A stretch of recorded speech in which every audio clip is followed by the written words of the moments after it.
Chair Smith, the meeting is now live. Thank you very much. Welcome everybody to tonight's virtual Halifax West Community Council meeting.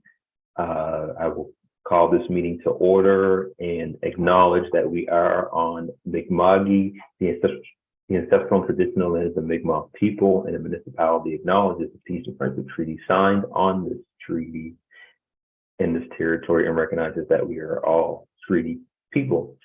I'm not going to do a sound check because we've done this many times, so I'll go right into approval of minutes January 17th, 2023. Mover. Moved. Second. Thank you. Moved by Councillor Cleary, seconded by Councillor Morse.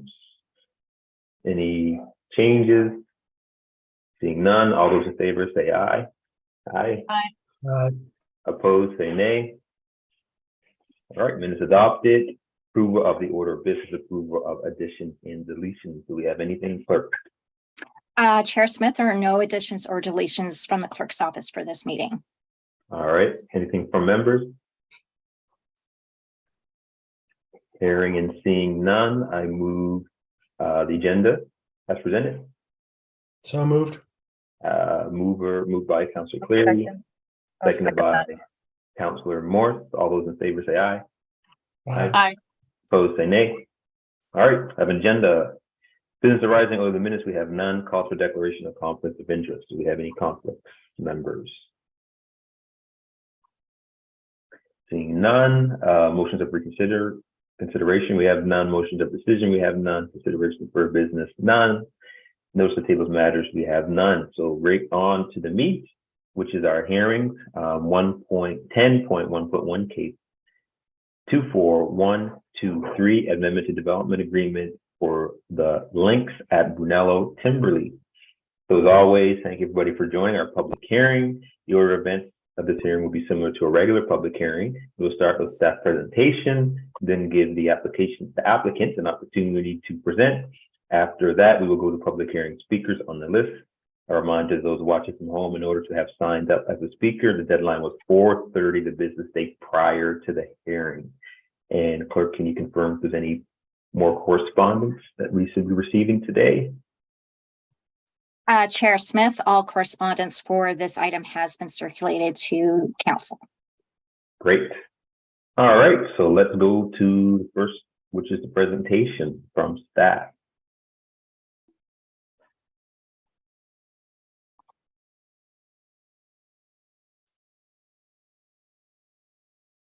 Which will be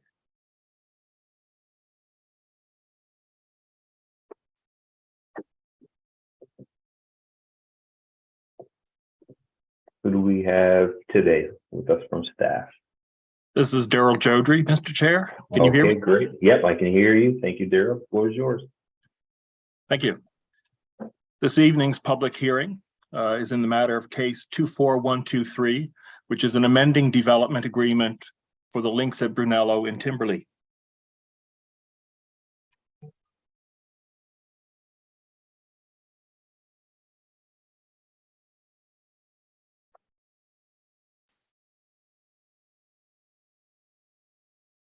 I don't seem to be advancing here.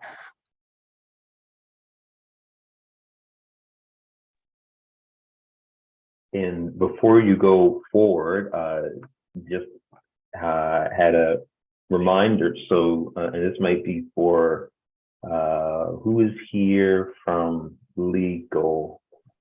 Is it Meg?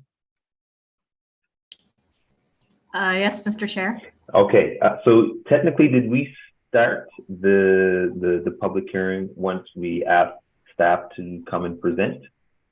Yes, that's correct. Okay, because I was just reminded that Councillor Stoddard is not in the meeting, and this is within her area, and once we start the public hearing, then councillors no longer allowed to participate, correct? That's correct. Okay, so Mr. Chair. Yeah. I wonder if we should, I believe Councillor Stoddard's on her way. She's just been delayed, so she's intending to be here. Yeah, so I'm just wondering if we have a little, and I'll look at other members.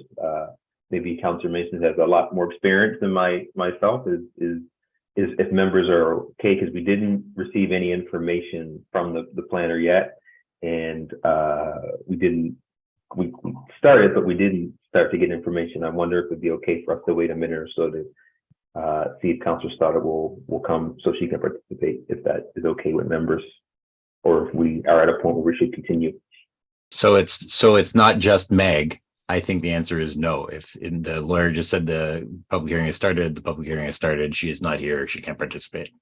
Okay, just looking at my members and following that lead. So if that is the direction, then we will continue as we were. So Daryl, you can continue to go. Thank you.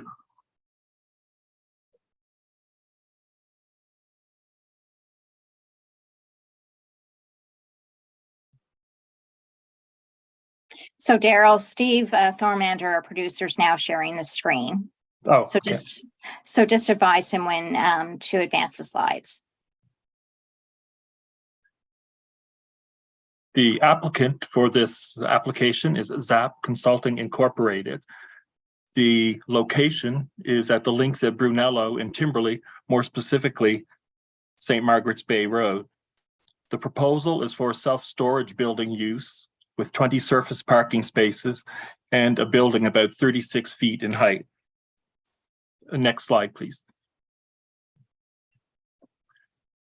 The map on the left-hand side shows the site within the red circle to give an overall large-scale context. You can see the rest of the links at Brunello to the under the red circle, and on both sides of the Timberley Village Parkway. The image on the right-hand side is a zoom in on the lot that's within the red circle. The red lines show the subject property for this application on frontage on St. Margaret's Bay Road, and it's right across from the residential development on Trinity Way. Next slide, please. This image is a view towards the site from the intersection of St. Margaret's Bay Road and the Timberley Village Parkway, looking southeastward. The area with the rubble and rock on the site, of course, is the subject site. Next slide, please. Thank you. This is a view into the subject site from St. Margaret's Bay Road, still looking southeastward. The site is presently cleared and ready for development. It has been leveled, and there were no wetlands or archaeological sites of interest within the site. Next slide, please. This is a view of the site looking northwestward from St. Margaret's Bay Road towards the Timberley Village Parkway intersection. Again, the site is easily identified by the disturbed site and the boulders that are scattered about. Next slide, please.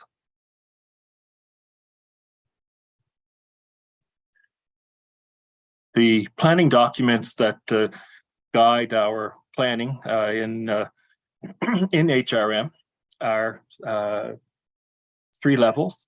The first or overall level is the regional plan and the regional subdivision bylaw. And these documents guide where population growth and the investment in services such as transit, piped water, and sewer will take place. The community plan, which in this instance is the Timberley Lakeside Beachville plan. And this outlines where and how different types of development may occur. Particular uses may not be permitted in some areas, and other uses may only be allowed by going to council for approval and getting feedback from the community like we're doing this evening. The third level of planning documents is the land use bylaw, or what's commonly called the zoning. And this specifies what land uses can be approved without going to council. and seeking feedback from the public, commonly called the as of right process or the permitting process. Next slide, please. The policy and bylaw overview under the Timberley Lakeside Beachville documents. This site does have municipal sewer and water. The zone currently applied is the C2 or general business zone, and the CDD zone or comprehensive development district zone is applied to part of the subject property, and the CDD zone, of course, is the zone that's applied when an area is under a development agreement. The designation under the MPS is community core, where the C2 zone is in effect, and urban residential, where the CDD has taken hold. The existing use of the site is currently undeveloped. The enabling policy from the MPS is UR 27. Next slide, please. The planning process, and this is for an application without PAC. The application is complete. There is a detailed staff review, or what we call the team review, public engagement, which in this case was a mail out and fact sheet to the community. Then staff prepares the report and the package to council. In this case, it went to Halifax and West Community Council. Notice of motion was given, and this was the prompt to set a date for a public hearing. After the public hearing this evening, the decision is appealable to the Nova Scotia Utility and Review Board, and that is a 14-day appeal. And if there is no appeal, the document will be signed and registered at the land registry. Next slide, please.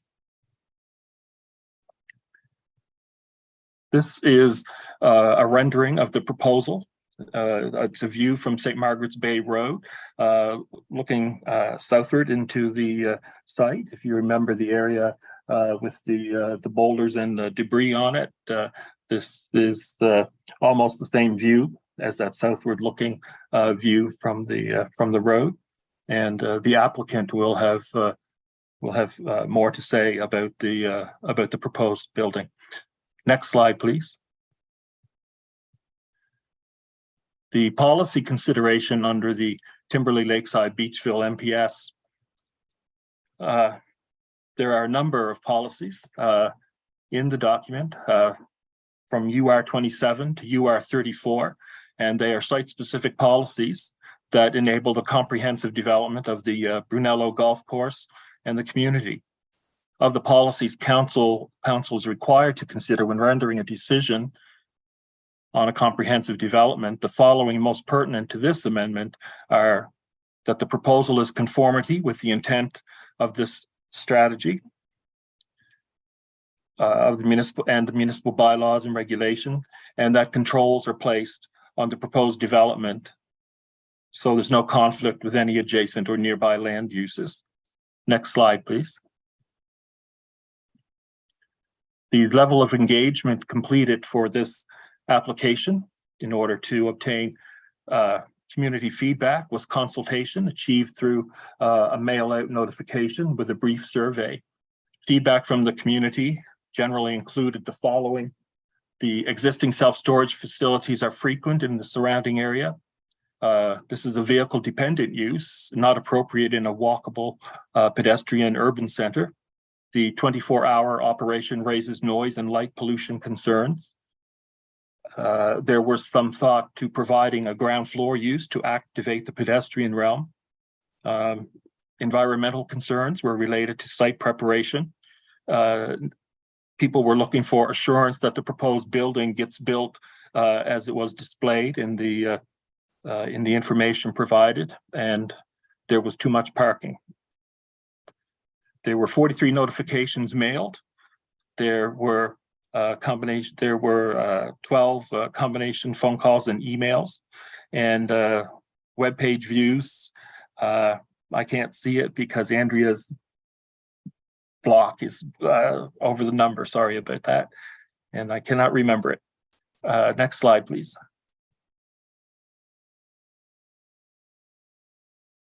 The changes in response to the consultation, a schedule was attached, is proposed to be attached to provide a guide for development appearance.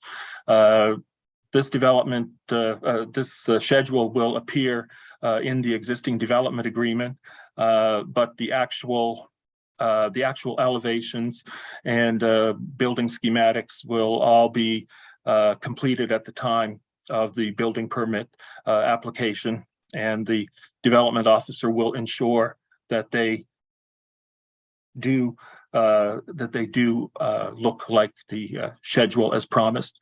And the number of parking was limited to 20 surface parking spaces.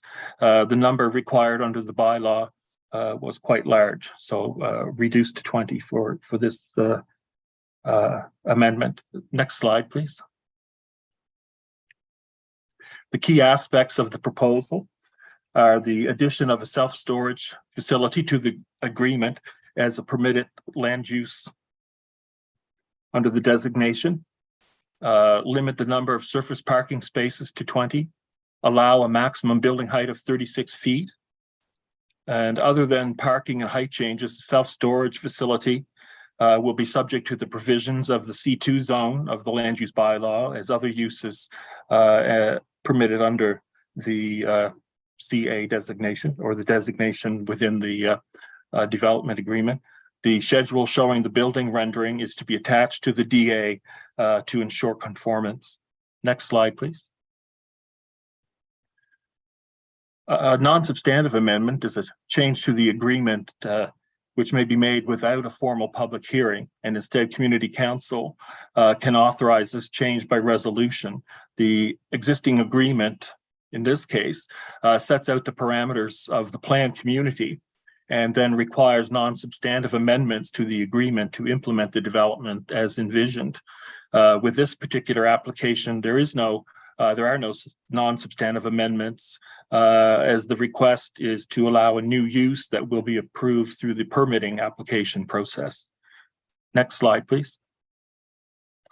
And the staff recommendation is that Halifax and West Community Council approve the proposed amending development agreement as set out in attachment A of the staff report dated January 10th, 2023. Thank you. No, thank you very much. Are there any members of Community Council with questions or clarification? And if you do, you can either write in the chat or put your hand up, but writing in the chat will definitely be easier for me to track. Question. Sorry, I can't find my chat here. Everything's squished on my screen. Okay, yep, sure. Just wondering, Daryl, if you could just go back to that last slide where you talked about, just wondering if I go through that again, just for the public to talk about the amendment, a non-substantial amendment versus the process that we're following and why we're following this process for this application. There was a lot of lingo and language in there, and I'm just wondering if you could just break that down again so I can understand the process. That one there. Yeah, thank you.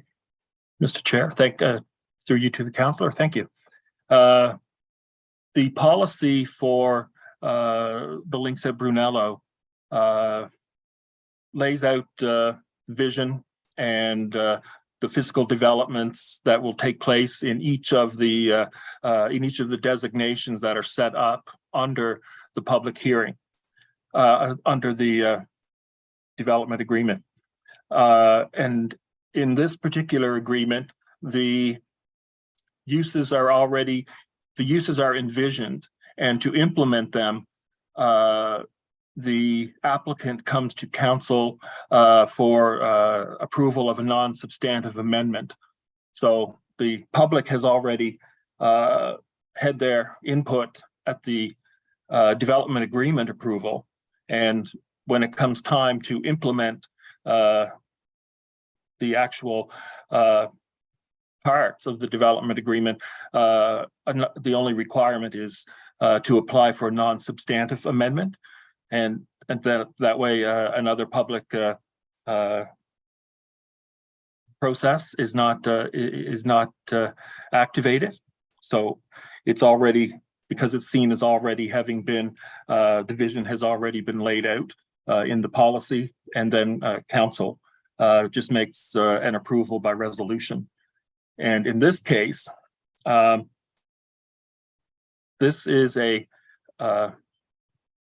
designation that is applied to the lands through the development agreement and not through the policy. And this development agreement usually doesn't have to come. If this was just an application to do a commercial use, the application wouldn't have to come to council for a non-substantive amendment approval, because it would go directly to permit approval. But this is, we're not asking, we're asking for use to be added to the list of commercial uses that can be allowed within this, it's called the CA designation. So this is a request to allow this new use in this CA designation that has been established by the development agreement. So if this use is approved, then it will go ahead for a building permit application. I'm sorry, I can't hear you, Councillor. There we go. Sorry. So just wondering, why would a storage business be different than any other business? What, so if it's a commercial zone, commercial core designation, in a C2 zone, why is storage not permitted? Why is it different from a other business? Mr. Chair, the use is currently not on the list of permitted uses in the zone. We're adding it as a new use to be subject to the C2 requirements. Okay, thank you. Thank you, Councillor. Anyone else? Just a super quick question from me. The maximum height 34 or 36, I can't remember off top. Was that maximum due to the zone requirements or maximum due to the proposal that was brought forward by the applicant? Mr. Chair, that was a height that was requested by the applicant. So the zone with what is the maximum allowed in the zone? The maximum of the zone is 30 feet. Okay, so 30 feet. So 30 feet. Okay, all right, great. All right, just in case the resolution of the peaks was higher than 30 feet. Right, got you. Okay, all right, thank you very much. All right, so we will go to, we will open the public hearing and we'll move to the applicant, who will have 10 minutes to present on the case. And I believe we have Andrew and Connor from ZAP Consulting here who will present on behalf of the applicant.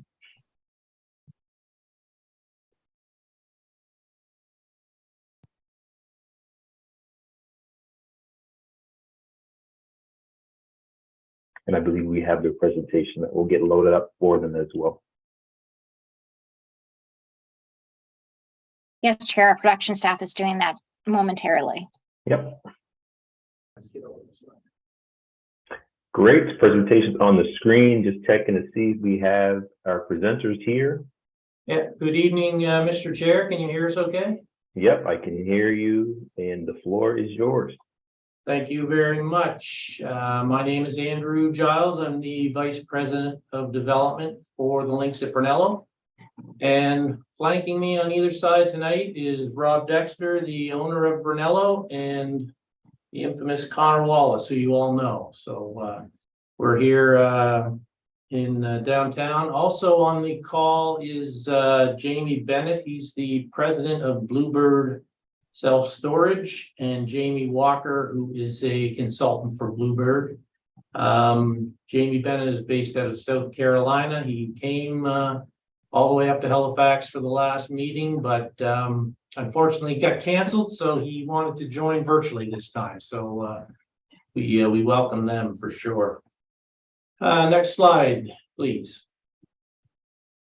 So always like to open up the presentation with a little bit of info about Brunello. As you know, we have a great golf course, but we promote an active lifestyle in the project and have many other activities such as skiing and snowshoeing when we have snow, and we've had a little bit. We have snowmaking capabilities, which we finally got operational last weekend. We have tennis and walking, yoga, and lots of other active lifestyle components. Next slide, please. So this slide just kind of highlights the two commercial nodes within the project. At the bottom of the screen, at the exit number 3, which is the intersection of Highway 103 and the Timberley Village Parkway, we've got what we refer to as the upper commercial area. So that is not where the Bluebird self-storage is going. As you transverse down the Timberley Village Parkway through the development and you intersect the St. Margaret's Bay Road, we've got a commercial node there, which we refer to as the lower commercial node.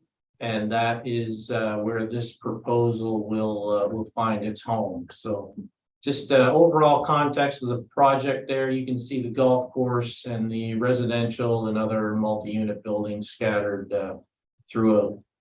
Next slide, please. So this is a good shot that shows the current upper commercial area, and I just wanted to show some of the commercial entities that we have within the project right now. We've got the new Sobeys, Dollarama. We've got the Needs Fast Fuel and McDonald's, which should be starting soon, along with the Mayflower Curling Club, which we're currently working on, and the Pet Value that's under construction. So this would be at the interchange as soon as you come off. This is the what we refer to as the upper commercial node. Next slide, please. So this is the lower commercial area.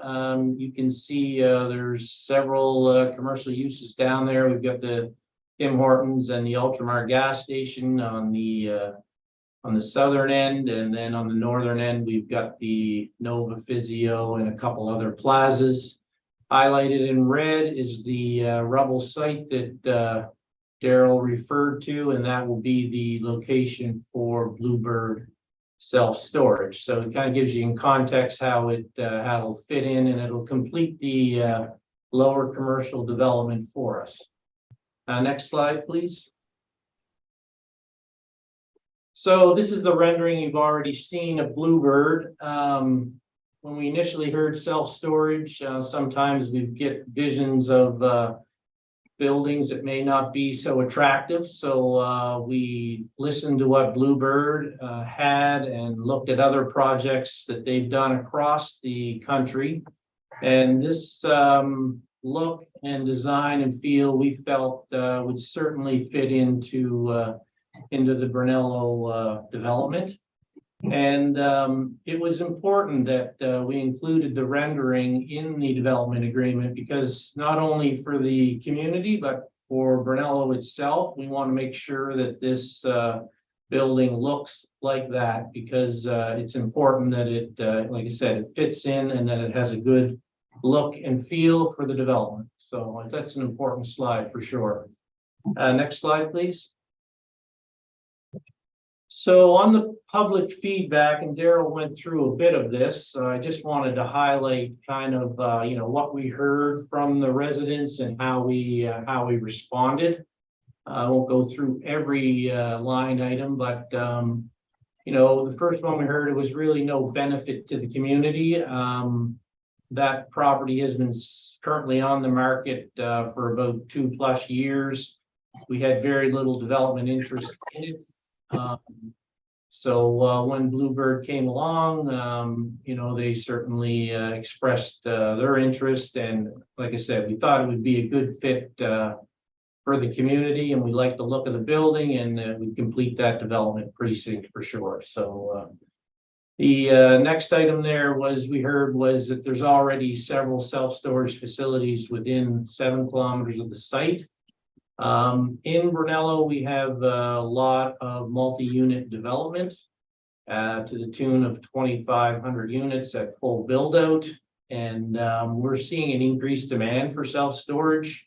Although the multis have storage units in the basement, people seem to accumulate much more things and stuff this day. So we talked to Bluebird. The business case certainly exists for self-storage in this close proximity to Brunello. The other item there, 24-hour access will be disruptive. The operational hours are 9 to 5 daily. And this is similar business hours to Bluebird's Dartmouth location. Light pollution, we have down lighting on the building, and then it's similar signage lighting to existing businesses in the area. The Ultramar, which is a 24-hour operation, which is 3 properties up, their signage would be no more obtrusive as to what Bluebird is going to be here. And of course, Bluebird's hours would be reduced.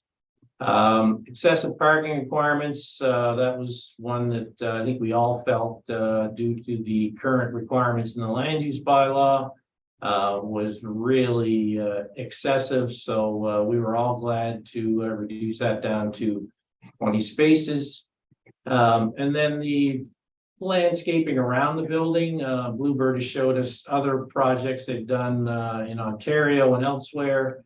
And they pay particular attention to landscaping in the front of the building, which again will help absorb the light and the sound. So, that'll be an important part of their development, and we'll make sure that, they do a good job with that aspect. Next slide. Oh, I think that's it. So with that, we'll sign off on the presentation, and thank you very much.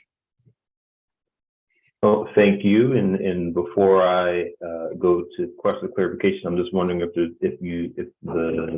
Jamie or anyone from Bluebird wanted to say any words, or if they are going to speak later on. Yeah, I'm happy. I'm happy to speak. Yeah, this is Jamie Bennett, the president of Bluebird Self Storage. We've been active in Atlantic Canada for about 2 years now. We love the communities there. Part of what we're trying to do is integrate in with these local communities. And in Brunello, I think we're going to be sensitive to all these needs and concerns. Architects, we want to fit in. I mean, our customer base really comes from a 5-kilometer radius. That seems to be the norm for this industry, and so we just want to be a good part of the community and add something to the neighborhood. So, welcome any questions anyone may have. Thank you very much. Councillor Cuttle has a question. I'm not sure for who.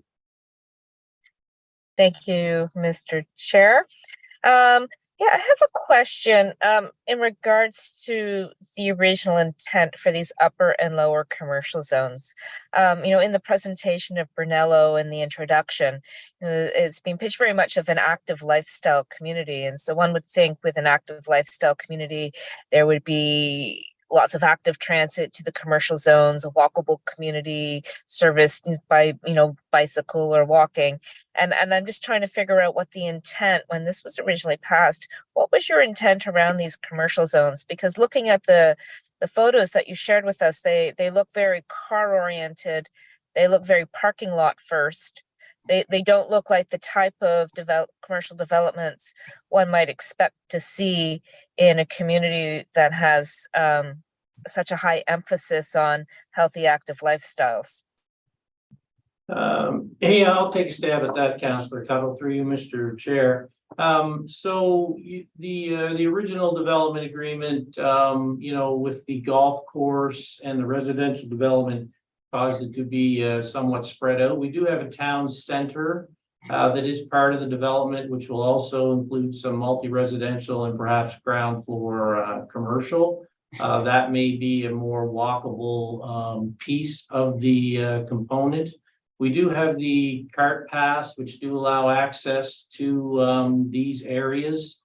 Of course, when there's golf going on, there's always conflict between golf and walkers. So that is not every month of the year.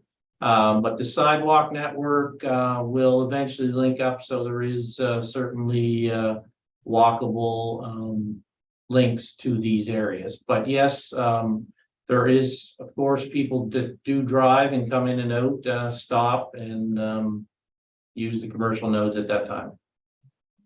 All right, thank you. Any other questions, clarification from members? Nothing in the chat. All right. So any member who has registered with the clerk's office on this matter will be given 5 minutes to address the topic. When I call your name, you may unmute your mic and begin speaking. We have one scheduled speaker today by the name of David Swartz. And David Swartz, are you in the meeting room?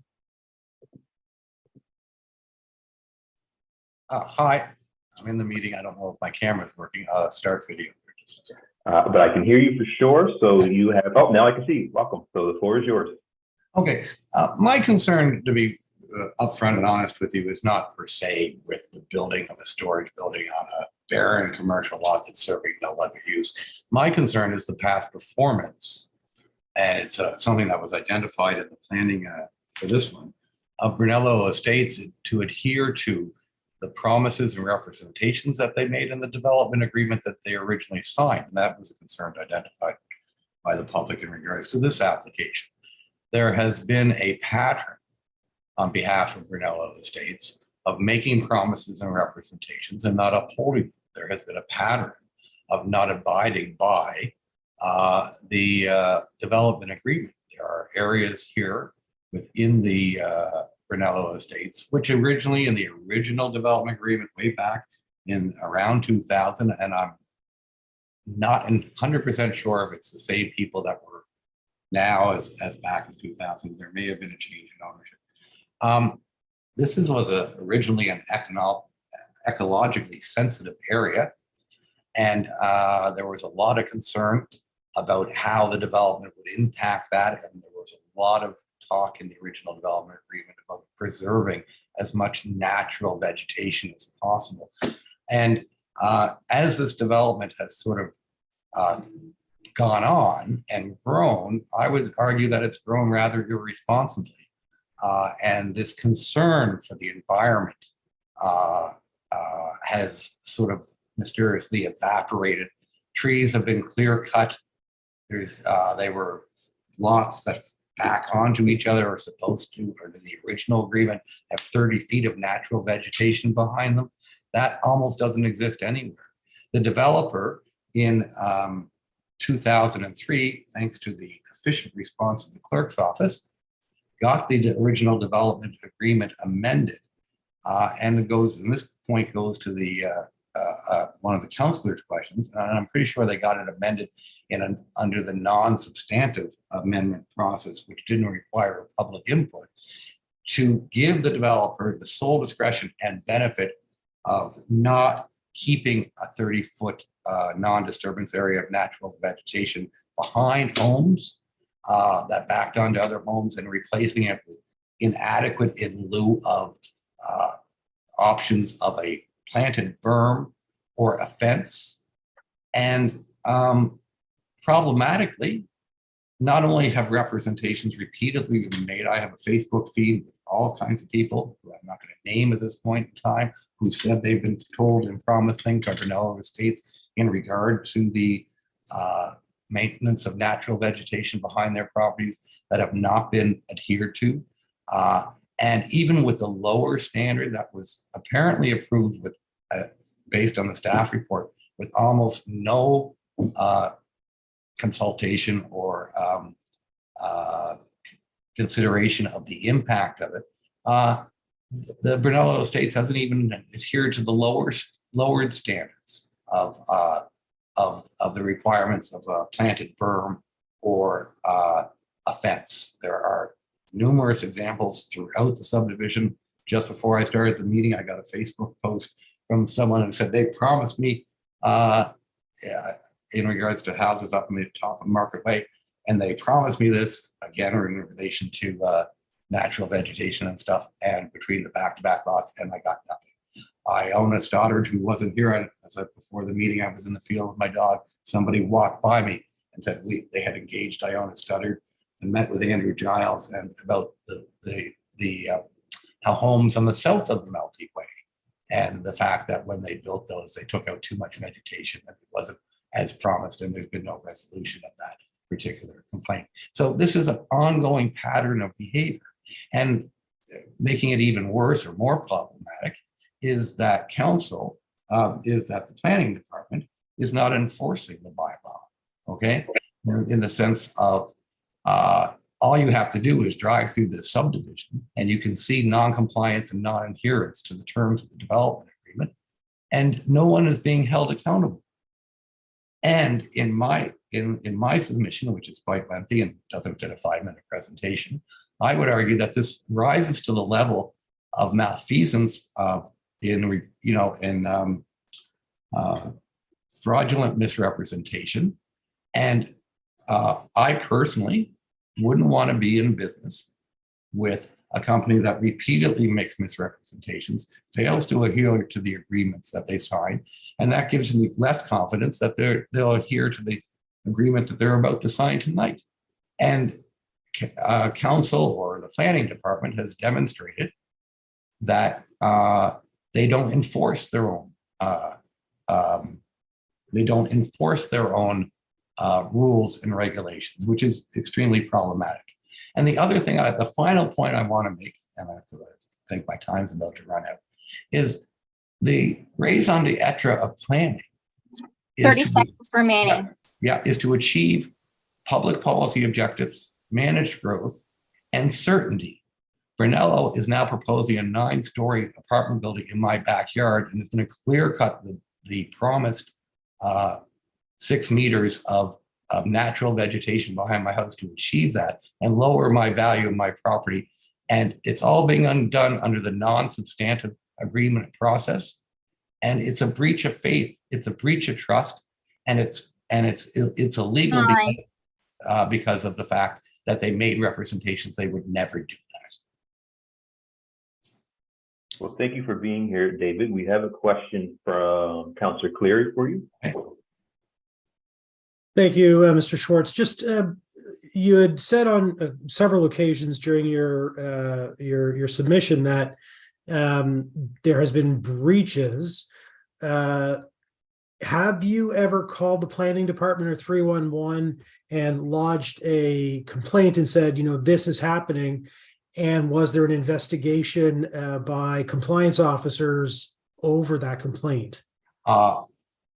I have not taken on the burden of being the sheriff of Brunello Estates, and so I'm going to answer your question. Yeah. So I have up to this point in time, I have not complained about the fact on the Upper Market Way there's no fence, berm, or 30 feet of vegetation greenhouses that back onto each other. I have, as a part of Brunello's application to build a 9-story apartment building in my backyard, brought all of those concerns to Miss Faith Ford at the planning department. And while I don't want to denigrate Miss Faith Ford, she has been I want to publicly say that she has always been cordial and polite to me in our discussions, and I appreciate that.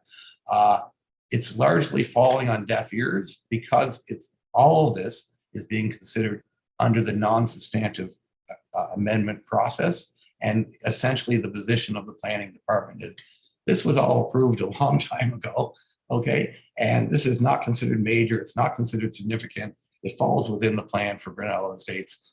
We're washing our hands, rubber stamp. Okay. So even though I am bringing these complaints forward now, they are essentially being, so too bad. Okay. So. Okay, no, I appreciate that. Thank you. Thank you, Counselor. And again, thank you, Mr. Schwartz, for being here this evening. Well, thank you for having me. I appreciate it. Chair Smith, I just want to let you know that our solicitor Meg is having issues with her Zoom, so she needs to leave the meeting and rejoin. Okay. It looks like it's back on, so I'm here again. Okay. Just a 30-second frozen screen. All right, welcome back. So since there's nobody else signed up, I will ask the applicant, who will have 5 minutes to respond to what we heard from our single presentation. So if anyone would like to respond to the comments made, feel free.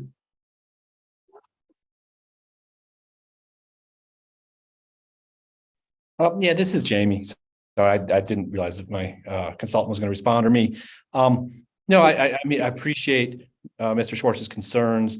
I think there may be a bigger issue there, maybe a little less pertinent to what we're proposing. I just want to say that, our intention here as business people in the community is to adhere to everything we sign up for and follow every agreement that we enter. So I just want everybody to know that we're all acting in good faith here, but I appreciate his concern.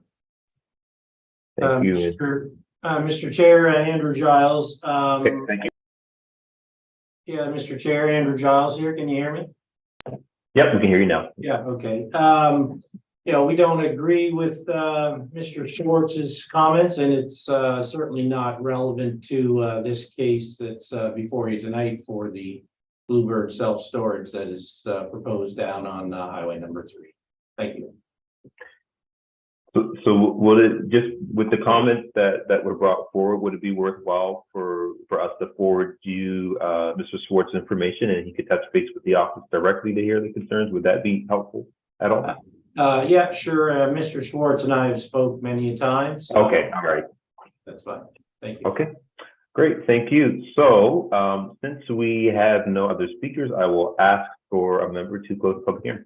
Move public hearing closed. Public hearing moved to be closed by Councilor Mason, seconded by Councilor Cleary. All those in favor say aye. Aye. Opposed say nay. What is your wish, Council?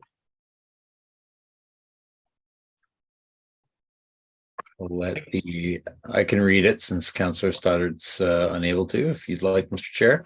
Sure.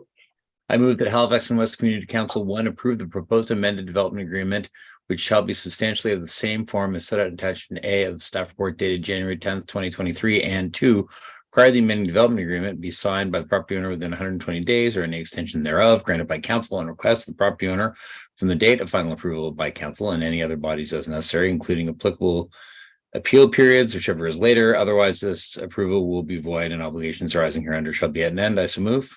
Second. Seconded by Councilor Cleary. Anything on Councilor Mason?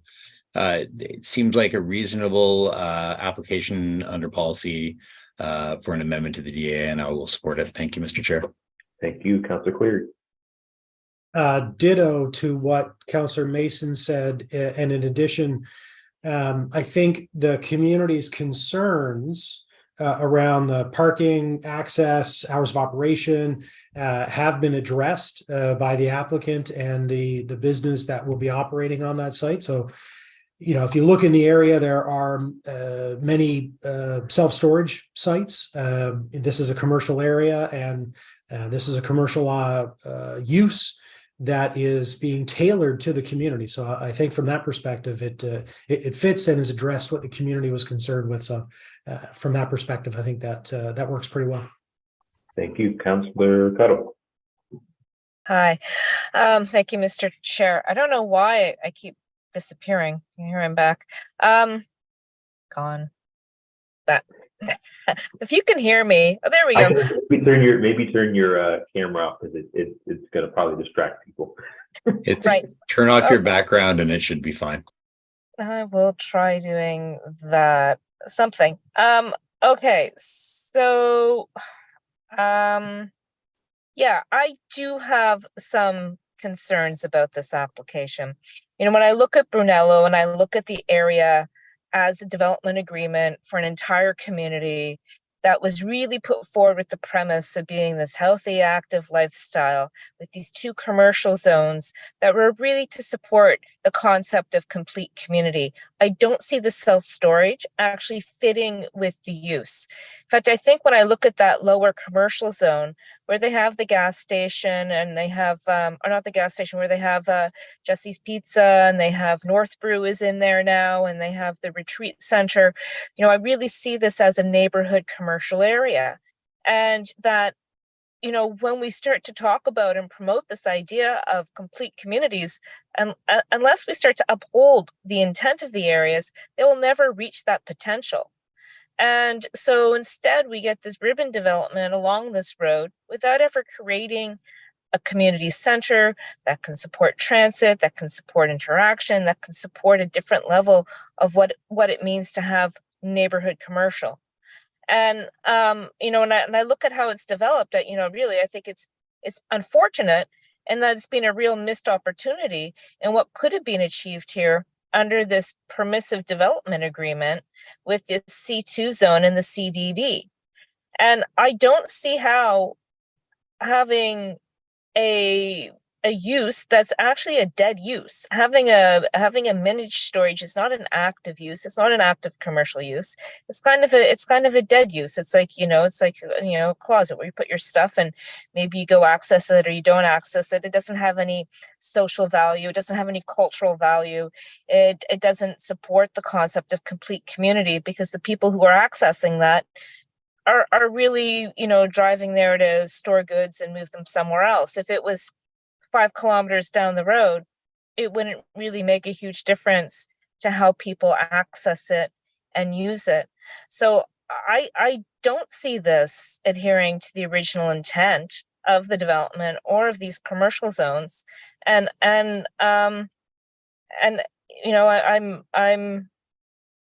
not at this point supportive of this. I don't know if anyone else has any other comments about this that might persuade me differently, but I really see with the lake across the road, with this intersection with transit, that this could become something more than what it is, and I just don't see how in the long run this mini storage is going to help with that greater concept or development. Thank you. Thank you, Councillor Mason. Thank you. So to close, I just want to emphasize to council, like what we heard from staff, and I went back and looked at slide 11, is that policy UR 27 to 34 are specific policies to enable comprehensive development of Brunello, and that the policies council is required to consider when rendering a decision in the comprehensive development agreement, the following are most pertinent. The proposal is in conformity with the intent of the strategy, and municipal bylaws and regulations and controls are placed on proposed development so as to reduce conflict for any adjacent or nearby use. I feel the latter has been dealt with adequately. And so the question would be, in those policies, it has to be in the policies, UR 27 to 34. Is there something that this proposal doesn't meet? And you got to be specific about it, right? If this got voted down without us having something specific in the plan, this would be yet another one like we see happening over and over again from Northwest Community Council that will go to the Utility Review Board and be overturned, right? We can't just say we don't like it. We have to say why it doesn't meet the policy. And so to me, staff are saying that it is, reasonable to say that this is meets the intent of those policies, and council has to be able to argue that, and we have not. So I would ask council to support the motion on the floor, and to make sure, don't bring a knife to a gunfight, right? Like if we're actually going to turn things down, we have to actually get very specific about why the policy already adopted isn't being met. Thank you.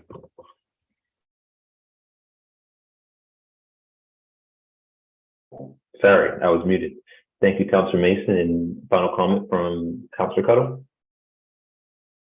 Yeah, thank you, Mr. Chair, and thank you, Councillor Mason, for discussing that. And it is a concern because we have seen this before with the commercial development on the Prospect Road. and in other places where, even though we have these overarching policies that are kind of directing a certain type of development, if it's not being built into the DA with any kind of teeth, it's easy to erode it. And so, I mean, it is a big concern.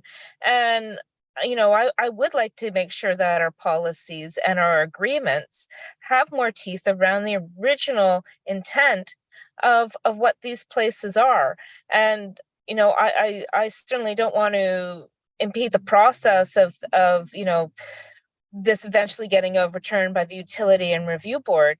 But surely, you know, staff and council, as we go through these things, we have to have a sharper eye on making sure that the policies that we pass and the agreements we sign really meet the intent of what we're trying to achieve in our suburban communities. So,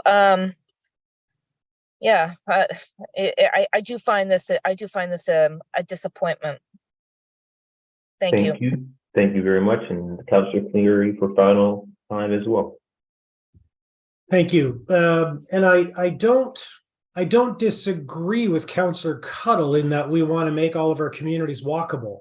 But I think the fact that St. Margaret's Bay Road doesn't have a sidewalk on this side of the street, and that there's a gas station and a Tim Hortons drive-through, is inherently indicating that much of our suburbs are not walkable in that way. So it's not about the development agreement. It's about the way, you know, and, you know, this goes back 20 years. We wouldn't, if we were doing this today, allow this. We would make sure that other things were happening. But to Councillor Mason's point, the policy has been developed. This is what this is. This is allowed commercial uses here. And if you look at the list of currently allowed uses, and adding this one extra use isn't in any way making this worse or better. It's just consistent with what's there. And I think that, you know, given what we're confronted with, this is, you know, appropriate for the site. And as I mentioned before, the residents' concerns have been addressed by what's been happening by the business that will occupy this and by the developer who's put this together. And so I think it would be irresponsible for us to say, well, I don't like it. It's not as walkable as I think it should be. It meets the policy.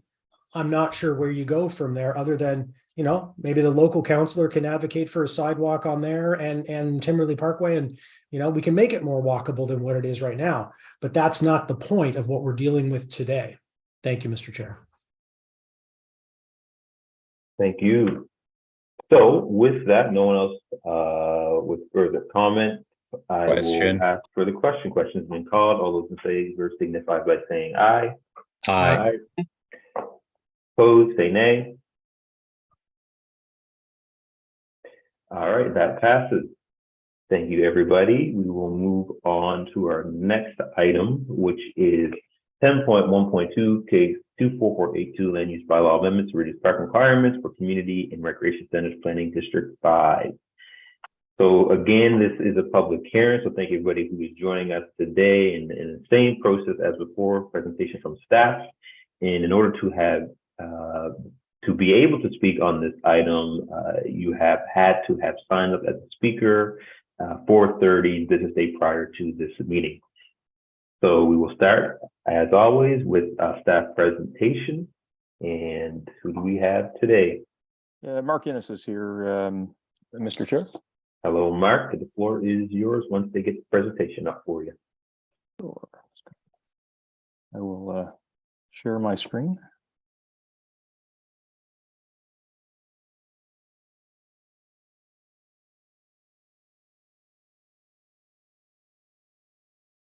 Can everybody see that?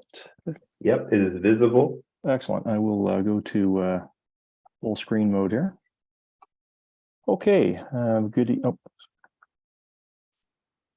Oh, wow, you're fast. I'll go one at a time backwards there. Okay, I'll start again. All right, great. Thank you. Thank you. Good evening through the chair to the members of Halifax and West Community Council. I am Mark Innes, and tonight I'm going to present case 24482. It's a parking amendment to the Planning District 5 Chebucto Peninsula Land Use Bylaw.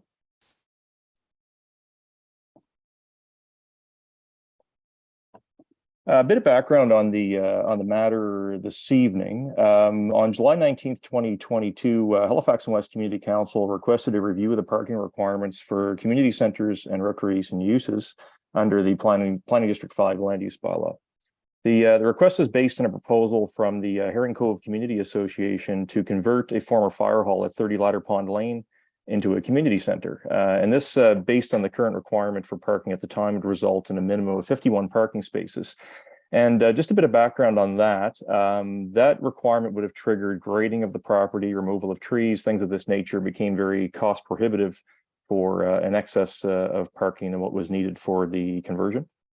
In 2022, it was winter of 2022, Halifax and West Community Council, about a year ago, I guess, reduced the parking requirements for community centers and recreation uses for Timberley, Beachville, Lakeside Land Use Bylaw. Very similar request, similar to this matter.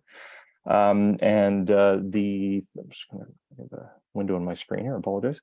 And the proposed amendment, just to note, is a general amendment to the land use bylaw, even though it's kind of initiated through this request, but it is a general amendment to the land use bylaw for parking, and will focus on community centers, halls, and recreation uses.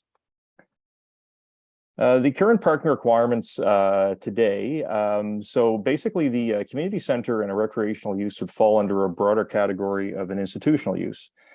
So that institutional use requirement for parking is the greater of one parking space per 100 square feet, or one parking space for every 4 people.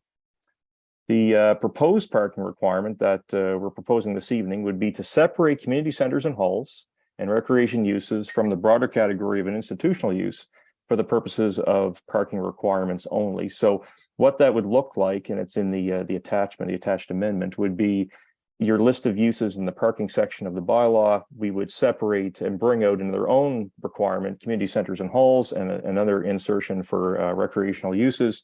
And those would have their own category, which I'll mention in the second bullet. Institutional use would remain for the remainder of the institutional uses that are not a community center and hall or recreational use. And that new requirement for community centers and halls and recreational uses would be a minimum of 1 space for every 500 square feet of floor area for both uses, which would be a reduction from 1 space for every 100 square feet. So it's about a fifth. This would more adequately reflect the need for both uses, and as a minimum, more spaces can be added if desired. So I think this would boil down to something like 11 spaces would be required under this new regulation for the conversion. But if the community center would require more, they're certainly able to, based on it being a minimum requirement. Some additional rationale to do this. So the 2008 Regional Parking Strategy recommends to reduce minimum parking standards, and we've reduced minimum parking requirements within the following initiatives. Center Plan 2021, so that was a large venture where basically all uses pretty much throughout the bylaws that existed prior to Center Plan in the regional center, we saw drastic reductions in parking for various uses, almost all uses. Regional shared housing amendments in September 2022 reduced their parking standards, as well as mentioned, the Beachville Lakeside Timberley Land Use Bylaw amendment for a very similar situation last winter. The parking requirements for all other institutional uses under Planning District 5 will stay the same.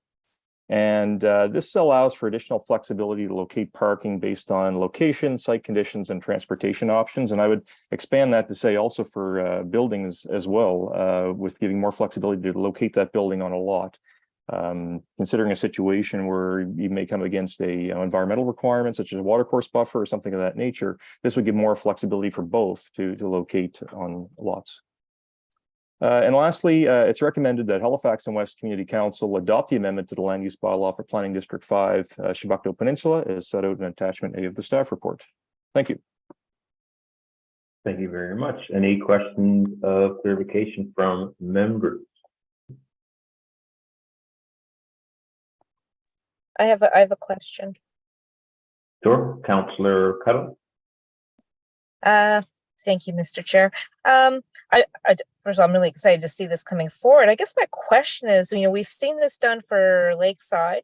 You're looking at Chebucto Peninsula. I'm just wondering if there's a way to more broadly apply this across across our plans, our land use bylaw plans for other community halls and centers similar to this one? Yeah, through the chair to the councillor. Yes, the suburban project is starting very in the near future, and is in the initial phases of scoping out the project, similar to what happened in the regional centre. And that would be a situation where input on reducing parking for various things, including recreation uses and community centers and halls, would be something that would be considered on a broader basis. And considering the regional center was completed recently and suburban projects on the horizon, yes, the opportunity would be there to look at that and all parking standards for various uses. Okay, great. Thank you. I have a question too, Mr. Chair. Sure. Yeah, I just wondered if there are any alternatives for figuring out the ratio for parking. In this case, you're looking at square footage, or I think that's the way you're coming up with the parking here. But is there another possibility, perhaps capacity of the building as deemed by the fire department or something like that? Through the chair to the councillor, that is something that has been done in practice in the past. I think the current requirement is the greater of either of those things, a floor area requirement. I'm thinking of the institutional requirement that exists today, the greater of the floor area requirement versus the number of persons, and that was generally done on occupancy load and things of that nature in the past. It could be done as a possibility. The floor area. In what I guess in the nature of looking at community centers and halls and recreational uses, sometimes we found in this situation and in others that generally the uses require they have large rooms and I guess depending on what the intent of the room was for, it could be used for various things. But in generally the amount of people using the space doesn't necessarily correlate necessarily to the occupancy load. And that's the intent of trying to, I guess, move towards the floor area, but it's something you could do, certainly, yes. Okay. All right. Thank you. Thank you, councillor. So no one seems to have any further question clarification. So there's no applicant on this file. So we will go right to public participation. And as last time, those who have signed up will be given 5 minutes to address community council on this item, and you'll get a 30-second warning from our clerks. And for this item, we have one speaker, and that is Paul Carr. Paul, are you here today? I am. Welcome, and the floor is yours. 5 minutes. Thank you very much. I guess my 5 minutes is totally focused on not the particular issue at hand, and it's not about the Herring Cove Community Association and the former fire hall turning into a community center and 11 spaces instead of 51 being the appropriate number, because I don't know anything specific about that. I'll let you make that decision, and it's it seems reasonable when I think about it. A small space, if I do my math quickly, 100 square feet and 51 spaces would make the facility about 5,000 square feet. My issue is actually what Councillor Cuddle had just at the opposite of what Councillor Cuddle just mentioned. The idea that you would impose, this feels like a heavy-handed. It feels like you are imposing, you're trying to address a specific issue, and maybe there's other small community centers that need to have this addressed. But to reduce parking in all recreation and community centers by 80%. A fifth is an 80%. So regardless of, and it's unclear where the 500 number came from. I read the report as I'm sure you do, and maybe there's something I'm missing, but when I think of the number 500, why isn't it 200 or why isn't it 300? There doesn't seem to be any substantial reason why the number 500 is right. And if I just refer to you on page 3, in quoting, the reducing the requirement for recreational use as well as community centers and halls to a minimum of 1 space for every 500 square feet of floor area will provide a minimum parking requirement that's more accurately reflects the need. And so I find that, there, community centers and halls, there's very different needs, very different sizes, very different uses when you think of the area. And so the idea that for this space, we're doing that holistically across the board seems to be, and it's using a sledgehammer when a scalpel is needed. And so that's my concern. I based on, some of my involvement in parking issues recently in the municipality, the number 300 or 250 or 350 seems to be more in my experience, but I'm no expert, but I am concerned that when you move this out, because it's a slippery slope. This report uses Timberley and Beachside as an example, and then once this jurisdiction does it, then there's another jurisdiction that uses it as an example, and then you're at 500 and you're not sure how you got there. So I'm not unclear why 500's right.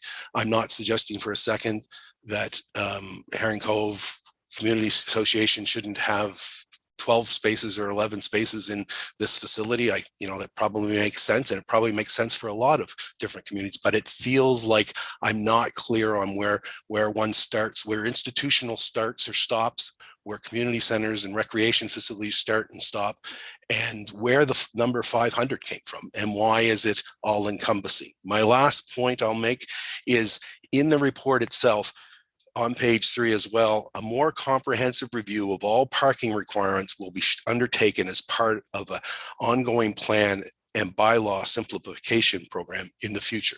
So why wouldn't, if you're going to use this all-encompassing thing, you wait for that report and then decide what the number is? Thank you. Thank you for presentation and being here, Paul. I don't see any members. So let's do a quick ask if there's any members who have questions for Paul on this topic, on this presentation. Seeing nobody in the chat. All right. Again, thank you for being here, and we'll give staff an opportunity to respond to any of the comments that you made in your presentation. Thank you. Thank you. Thank you. Through the chair, in regards to the questions, the one to, first of all, I guess the 1 to 500 was, trying to show consistency with what was done in Beachville in 2022. So it's a similar matter, similar requirement, similar approach to the amendments. Part of what we've been doing recently is to try to harmonize and simplify our rules from plan area to plan area, and the matter is very similar to what was done a year ago. So that's the nature of the number, but probably more importantly in regards to the question is the requirements are a minimum, so you can certainly add more if you need to. I do have a question. Thank you. Just before you do that, is this question for staff? Clarification for staff? Yeah, for staff. Okay, thank you. Was access to transit taken into account? Because I think in Timberley there would have been better transit service, perhaps?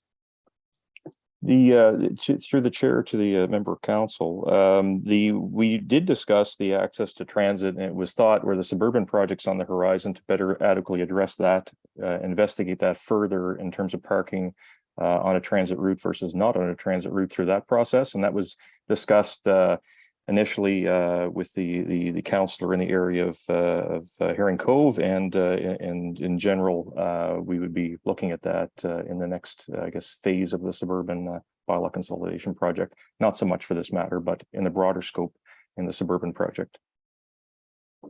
Okay, good. Thank you. Thank you.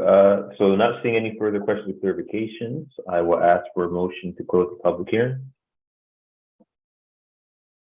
Hearing. I'll second. Moved by Councilor Clear, second by Councilor Cuttle. What is the wish? Oh, so all those in favor say aye. Aye. Opposed say nay. All right, that passes. Who would like to put the motion on the floor? I can put that motion on the floor, Thank you. Mr. Chair. Sure. Okay, I move that Halifax and West Community Council adopt the amendment to the land use bylaw for Planning District 5, Shepukto Peninsula, as set out in attachment A of the staff report dated January 11th, 2023. Second. Moved by Councillor Perry. My laptop was about to die, so Councillor Cuttle, if you have anything, this is your chance. I'll be right back. Okay. So, sorry, the chair just threw me off there. Yes, so I'm really happy to see this coming forward to Halifax and West. It is very similar to what we approved with Lakeside. Just a little background here that the Herring Cove Community Center is looking to establish a local community center, mainly to serve the community of Herring Cove as a local amenity. So it's not a regional center, it's very much a community center with the intent that people will walk and bike there and that it won't be a driving destination. There is a bus not too far away to that point, definitely walkable if anyone wanted to take a bus there, that is possible. To the concerns of Mr. Card, I just want to reiterate what Mark said about this is a minimum. It's not a maximum. And the main concern here was with the 51 spaces that were required under the existing bylaw. Essentially, the community center would have had to have put in a bunch of gabion walls, fill, cut down trees, which would remove the buffer between the community center and the neighbors. It would affect the geography, and it was just completely cost prohibitive. Like there was there was no way for them to meet that. I think it was actually 86 parking spots that they required. So they by reducing it to 11, there's certainly going to be more than 11 spaces there to accommodate the center for those who might need them, or mobility issues or special events. But it will be creating a situation that's actually doable, that's appropriate for the center and their needs, and appropriate for the community. This has been a long time coming. The parking has been one of the biggest impediments for them moving forward with this project. If they don't meet the parking requirements, they can't fulfill any of the other permit obligations. Like they can't move forward.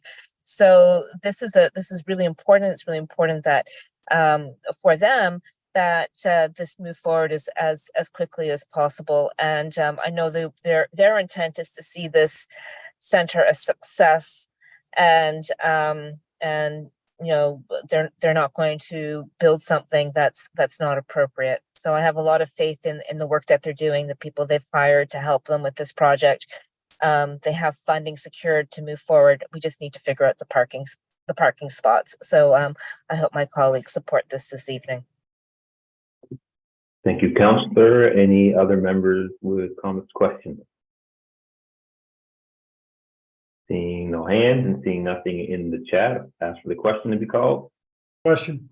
Question's been called. All those in favor say aye. Aye. Aye. Aye. Opposed, say nay. All right, that passes. Thank you, staff, and everyone from the public who attended our hearing this evening, or hearings. Moving on to correspondence, petitions, delegations. Do we have any correspondence petitions, clerk? Chair Smith, the clerk's office received correspondence for item 10.1.1, and that was circulated to Community Council. Thank you. And no petitions from you. Anything from members?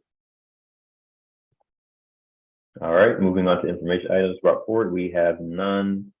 Reports 1311 case 23684 development agreement for 278 Lacewood Drive, Halifax. We'd like to put the motion on the floor. I can put that on the floor, Mr. Chair. Thank you. I move that Halifax and West Community Council give notice of motion to consider the proposed development agreement as set out in attachment A of the staff report dated January 24, 2023, to allow an existing commercial building to remain and a new commercial building to be constructed at 278 Lacewood Drive, Halifax, and schedule a public hearing. So moved. Second. Seconded by Councillor Cleary. Anything on that, Councillor? Well, yes, I would just like to mention to my colleagues that this is a relatively small change, but it's the first time that building has been added to this strip mall in many, many years. And I think it's an important opportunity to make this area more accessible and more walkable.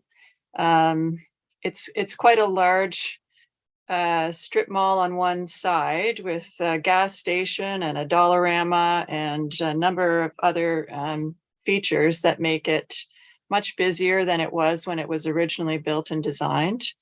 It has a Shoppers Drug Mart, and then smack in the middle is a drive-through Tim Hortons and a drive-through McDonald's. All of this means that it's getting quite a high level of traffic, and it's not internally walkable in a safe way because people are going in so many different directions. So I'm hoping through this development agreement to add another building here that some of the internal accessibility and internal sidewalks can be addressed. Part of the development agreement is that if this building is built, it has to have sidewalk access from Lacewood, and that doesn't exist at the moment. So this is just going to a public hearing, but I think it's a kind of a test case for making some of these suburban strip malls more accessible and more walkable. Thank you, Councillor. Councillor Cleary. So I would, if I was the counselor for this area, be talking to the property owners. I think these are the same guys who own Dartmouth Crossing, and I'd light this up. I'd talk to them and say, hey, why don't you put 20, 30-story buildings on here, mixed use, make it, dense and livable and walkable. But anyway, I'll support this, but I would encourage the local councillor to maybe think about other ways that this could be more sustainable. Thank you, Councillor. Nobody else is brought or has their hand up or has wrote the chat, so I will call for the question. Question's been called. All those in favor say aye. Aye. Opposed say nay. All right, hearing is scheduled. Moving on to 13-1-2, case 240220, land use bylaw amendments for Kearney Lake area of Halifax, Bedford West, sub area 11. I can put this on the floor, Mr. Chair. Thanks again. I move that Halifax and West Community Council give first reading to consider approval of the proposed amendments to the Halifax Mainland Land Use Bylaw as set out in Attachment A of the staff report dated January 26, 2023, to allow R2 uses serviced with on-site services on certain lands surrounding Kearney Lake and schedule a public hearing. Second. Seconded by Councillor Mason. Anything on this, Councillor? Thank you, Councillor Mason.